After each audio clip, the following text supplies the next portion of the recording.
chart setup. The method can be traded with little or no indicators on the chart.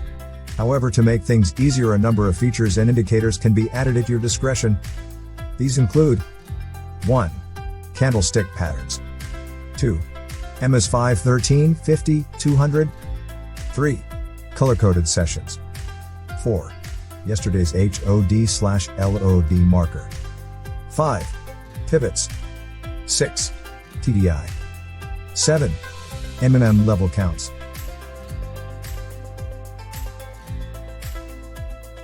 Candlestick patterns. The first and perhaps most important thing to understand about candlesticks and price action is that in the wrong market conditions they have little or no meaning. For example, a hammer in the middle of the trend is relatively meaningless. A hammer at the high or low of the day has a great deal of significance. It is also important to understand that the candlestick pattern only be defined at close of the candle. The expression backside of the hour refers to the behavior of candles to provide their true identity in the last part of the candlestick's period. This is a feature controlled by the MM and is particularly noticeable in the hourly and 4-hourly charts. In areas where it is their intention to convince traders that there will be continuation, it makes sense to leave the candle as a solid green or red candle until the last moments when it is pulled back, revealing itself as a spike or some other relevant shape. The candle patterns that are most helpful are 1. Spike candles. This description includes spike candles, Empire State candles and oversized candles in a 15 minutes chart. These candles are designed to get you excited, trade emotionally, and encourage you to enter the market. However, price is pulled back before the candle is closed, and those traders who entered on the excitement then find themselves trapped. These candles are most often seen in the first leg of a reversal setup. But it is important to remember that price will almost always pull off very quickly. The other place that these candles are often seen is at level 3 of the 3-day cycle. 2. Spinning tops, hammers and inverted hammers. 3. DOJI candles. 4. Evening star and morning star formations. Evening star and morning star candles are often described as indecision candles. In this context, they are considered to be an extension of RRT formation, simply making it a 45-minute RRT instead of a 30-minute RRT. So it is not the MM's indecision, they know exactly where they're going. 5. RRT, railroad tracks. RRT trick people into going in the direction of the first candle, but it is snatched away quickly on the next. They are really an anomaly of an M or W pattern. The pattern simply occurs more quickly, so it is compressed into a RRT. The same compression trick can be observed when an MW pattern in a 15 minutes is viewed on an hourly or 4-hourly time frame. 6. High test pattern. The high test pattern occurs at the price of yesterday's high. For example, the general technical trend may be demonstrating an uptrend, but as price reaches yesterday's high, a reversal pattern is seen. Any of the candlestick patterns are possible in this region and all mean the same thing. You should change direction and trade against the technical trend.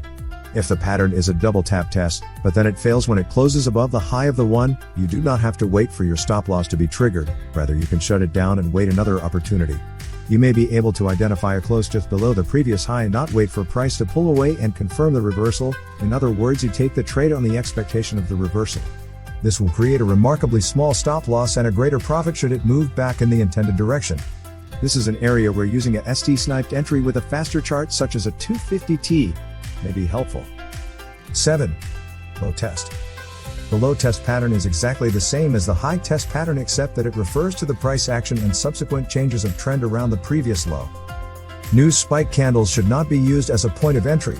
You will often observe that a news spike candle pushes up very quickly and then down quickly, or vice versa.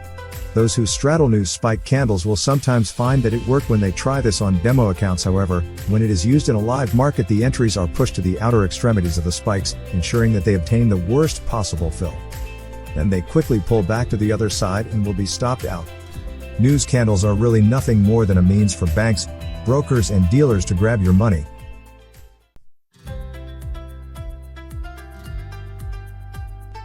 MS. Moving averages, when used in the appropriate way, example in the context of the market maker methodology, can give 1. A true reading of market direction. 2. A reading of market momentum. 3. Entry and exit signals. 4. Moving support and resistance points. 5. Targets for a take profit. An exponential moving average, or an exponentially weighted moving average, implies weighting factors which decrease exponentially. The weightings of old data points exponentially decrease, giving much more importance to recent observations while still not discarding old observations entirely. The specific EMAs used in Moro's charts are the 5, 13, 50 and 200 bar EMAs. Crossovers of the EMAs can offer entry triggers or confirmation of entry triggers when viewed in the right context, the context of the market. The 5 and 13 EMAs are the signal lines. The 50 EMA is the balanced line and shows the intraday trend. The 200 EMA is the home base, defining the longer-term trend. Price always returns to home base. Note that the 200 EMA represents the 50 EMA on the next higher time frame. So if you are examining the 15 minutes chart, the 200 EMA represents the current trend on an hourly chart. In this way you can see the hourly trend on a 15 minutes chart. The 50 and 200 EMAs are used almost universally by institutions and are even reported in public announcements. Crossovers of these EMAs can be used as buy and sell signals. The 5 and 13 EMAs happen to match up the TDI used by Moro and provide responsive signals. He notes, however, that any other rapidly moving pair of EMAs would achieve the same goal. The context of the EMAs is important. If you are in level 3, the EMAs will almost certainly be heading in the wrong direction. However, when a reversal occurs, the EMA crossover will follow, and this will provide a confirmation of the direction that has been taken. Also, when the EMAs are spread out in level 3 can be identified, it is likely that the trend will be getting ready to collapse. The EMAs will follow rather than lead. It is very important that you accept and understand that no indicator will have the ability to identify when a trade should be entered. The pattern and the count remain the most important features. In fact, many people who use this method do not use the indicators at all. Identifying the count and the patterns is central and is enough to trade successfully. An exception exists though if you are having difficulty identifying the count on a price chart because there is too much noise. Then using a rapid EMA such as the EMA 5 can show the patterns quite clearly. Color-coded sessions. Two boxes can be drawn. The first is drawn around the Asian session and simply denotes the area of consolidation that is expected during this period. It does not mean that a range can only be broken outside of this box. It does not mean that you should not identify smaller ranges that occur during this period. It is just a guide. The second is a smaller box and highlights a time when there is a high probability of the mid-session reversal, the New York reversal. It starts at the beginning of the NY Open and runs for about 3 hours.